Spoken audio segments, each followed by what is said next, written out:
2026ರಲ್ಲಿ ಖಗೋಳ ಪ್ರಿಯರಿಗಾಗಿ ಕೆಲವು ಅದ್ಭುತ ಘಟನೆಗಳು ನಿರೀಕ್ಷಿತವಾಗಿವೆ. ಫೆಬ್ರವರಿ 17 ರಂದು ಅಂಟಾರ್ಟಿಕಾದ ಮೇಲೆ ಅಂಗಸೂಚಿ ಸೂರ್ಯಗ್ರಹಣವನ್ನು ನೋಡಿ. ಮಾರ್ಚ್ 3 ರಂದು ಬ್ಲಡ್ ಮೂನ್ ಸಂಪೂರ್ಣ ಚಂದ್ರಗ್ರಹಣವು ಆಸ್ಟ್ರೇಲಿಯಾ ಮತ್ತು ಪಶ್ಚಿಮ ಉತ್ತರ ಅಮೆರಿಕದಲ್ಲಿ ಕಾಣಿಸಲಿದೆ.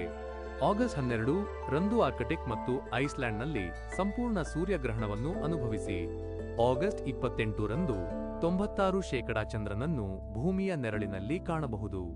ನವೆಂಬರ್ 7 ರಂದು ಚಂದ್ರ ವೆನಸ್ ಮತ್ತು ಸ್ಪಿಕಾ ಒಟ್ಟಿಗೆ ಕಾಣಿಸುತ್ತವೆ. ಡಿಸೆಂಬರ್ 13 ರಿಂದ 14 ರಂದು ಜೆಮಿನಿಡ್ ತಾರೆಗಳ ಮಳೆಯು ನಿಮ್ಮನ್ನು ಕಾದಿರಿಸುತ್ತದೆ. ಈ ಘಟನೆಗಳನ್ನು ತಪ್ಪಿಸಿಕೊಳ್ಳಬೇಡಿ.